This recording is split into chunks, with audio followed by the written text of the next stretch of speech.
Hi, Universe Squad, Universe viewers, Universe Collective viewers, my Universe Squad viewers. Dang it. And today we're reacting to an anime recap. That's what my siblings were watching YouTube upstairs. I'm doing it on my computer. Then after this, I'm gonna do a game video or something. Yeah, supposed to do 4, and yeah, after 25 videos, I'm gonna, and for it being a part 2 and part 1 of my Beyblade video, sadly, I wasn't supposed to be a part 2 or part 1 of that, but it happened. I lost the talking, so yeah, so that's made it along too. But yes, another battles and me how to rep at the Beyblades and whatever. But I hope you enjoyed that video. But yeah, we're doing an anime recap today. Then I have to do 2 shorts and whatever. Then see if I can get a game in, like a video game or something. Might use my computer if it works. WOORKS works. I'm sorry for my spelling, but yes, we're doing an anime recap. So let's get on with this video. I'll try to show you my house. Whoa, where I live. 3, 2, 1. Let it begin. Love story of a young man who was bullied throughout high school and a female gorilla. For better or worse, this story. Let me switch it because I'm about to be on the couch. Thing on laying the freak down, bro. About to have to back this stuff up, like pillow up. Do this video and then have to go upstairs.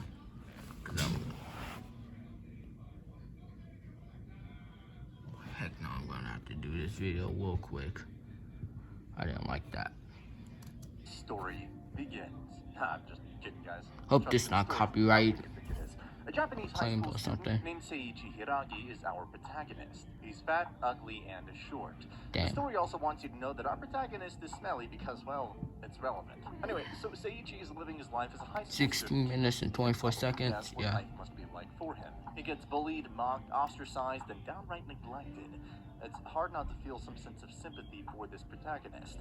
And there are other students in his school who feel the same way as well. They know that despite Seiichi's appearance and status, he's genuinely a good guy who'd lend a helping hand to just about anyone. However, one day his class receives a message from a metaphysical entity who informs them about how they are about to be isekai to another world.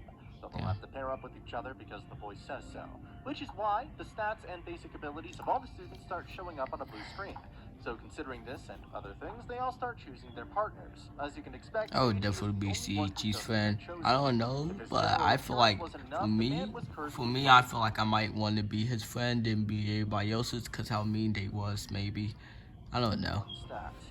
An irrational student just wouldn't choose him. He can only watch as all of his other students disappear right before him. But then the voice decides to take him to the other world anyway. He's given a special skill, which basically allows him to adapt to just about anything. But instead of the civilization where the others were teleported, Seiichi ends up I would love to be teleported in the forest for some reason.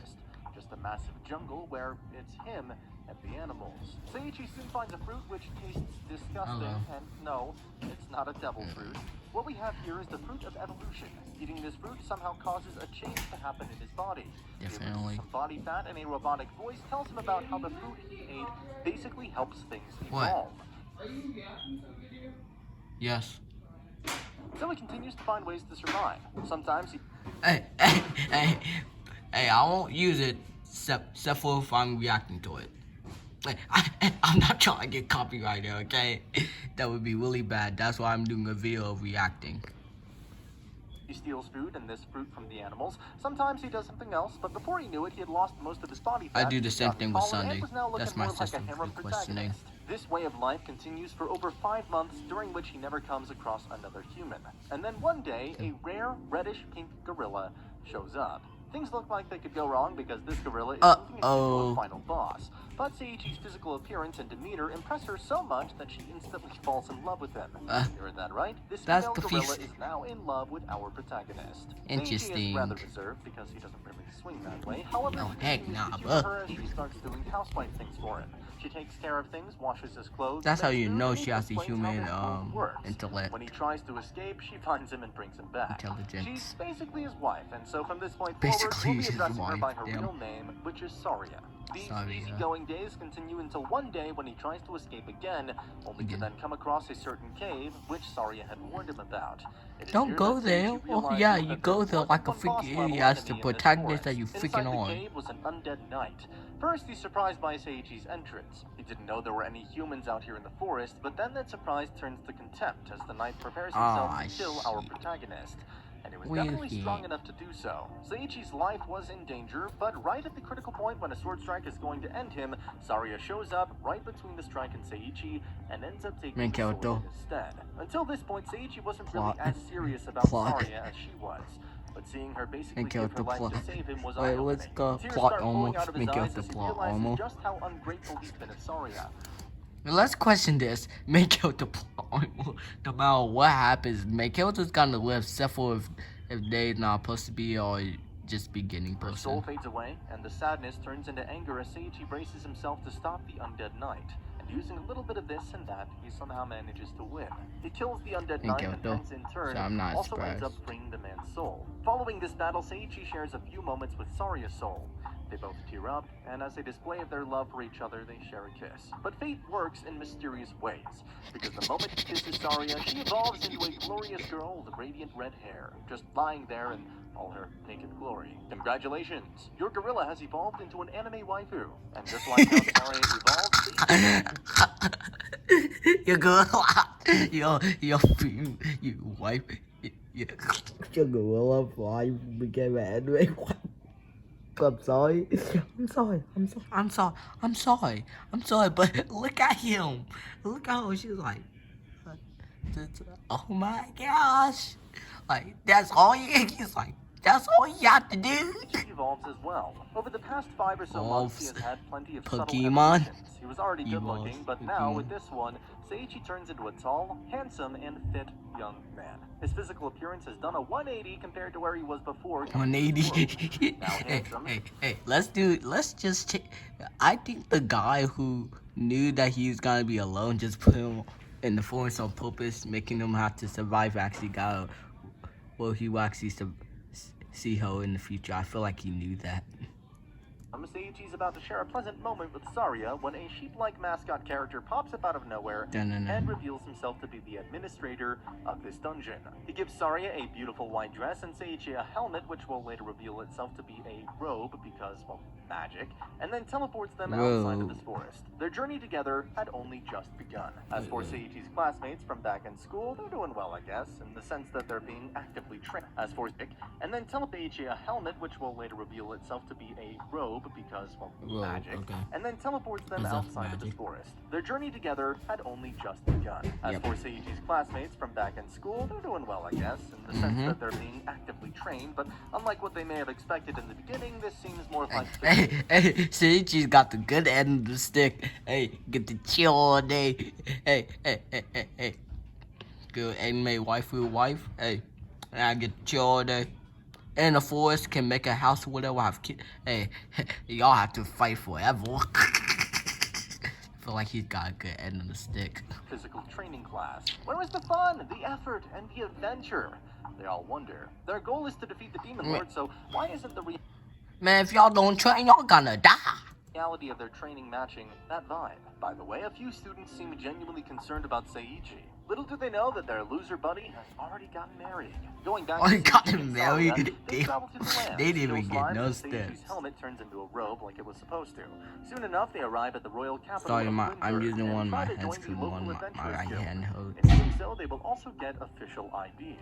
Once inside, all they see are perverts shamelessly engaging in their fetishes out in the open. Seiichi want his sweet wife seeing all. I'm sorry for your little pure eyes for y'all seeing that. I'm sorry, guys. I'm sorry. Oh gosh, why that? Out of all of that, why? Oh gosh, I'm sorry. Oh gosh, let's continue. All this, so he decides to walk out with her, but they're stopped by the guild master, who then introduces them to an astounding girl named Artoria. They'll now have to finish some jobs under her supervision to become official members. Her pretty chocolate skin and brazen clothes make her look like she's tough nut to crack. But Artoria is just a sweet and kind girl who only ever wants to do good. Saria starts by looking after some kids in a church, while Seiichi takes care of a building demolition, and then he also walks a noble lady's dog. All in all, our The duo dog is actually a big wolf. I actually like wolves. That's why I have a wolf on my cover, Galaxy Wolf. What? Squad. Oh, no. You're not allowed to see that. No. No. Yeah, no. I'm sorry, guys, but no. So I have to, this is what we call censoring with your hands. No. Manages to accomplish these swift tasks quite quickly. Though moving on, Artoria asks him to take something more akin to an official No task. demonetization. And yes, considering how Seiichi and Saria got here, this was easy enough for them. That is, until they fall into a trap and get teleported into a dungeon. This dungeon is presumably... Get teleported into a dungeon. Okay, yeah, I feel like this is much better because my arms are freaking hurting. And yeah, I'm about to use a freaking pillow for this. My arms are freaking cramping so much. Yeah, I'm happy that I'm using a pillow. Presumably inhabited by the Black Dragon God. And now that they're here, they find themselves trapped in an astounding labyrinth. A wall pops up out of nowhere and separates Artoria from the other two. While she has to fight things, the other two end up coming across a chest, which allows them to level up even more. Artoria keeps we moving level forward, up but and sadly you ends get up to in fight. this reach of the dungeon, right where the Black Dragon God resides. Honestly, this girl has no luck at all. There's actually a myth in the world of this story where whoever runs into the Black Dragon God has the worst luck. As you can expect, she's left with no choice but to fend for herself against this dragon god, and the poor girl stands no chance. Let's just say you're not the protagonist. You're no one. I'm sorry, but yeah, you're not a protagonist. So if you was a protagonist, I feel like you might have won. Might have. But right now, no, because you're not the protagonist or even close. I'm sorry. Why did that look like a fire dragon head? Like the dragon's about to go through the fire and then like have head. Like have that fire dragon head. I don't know why, but I've seen much too Ninjago. She was at the brink of death when suddenly Seiichi and Saria pop up and save her life. Seiichi now has to fight the dragon itself, but it's a level 5,000 beast. To put this in perspective, when he was summoned, he was level 1. Saria was the level 1,000 gorilla, and then the undead knight was level 1,500. These two were tough opponents for him. 1,000 wife. Damn, a 1,000 nigga skeleton that he somehow beat main character plot armor, like I said. Which is why it's easy to see how Seiichi may have a tough time against this. Oh no, it's tough at the beginning, but Seiichi once again manages to pull through. He slashes the dragon and effectively slays him. In turn, it also grants him the power of spatial magic, along with many other boosts. Using this, he teleports them all back to where they were. Spatial magic. When they walked back to the guild. It's a spatial magic.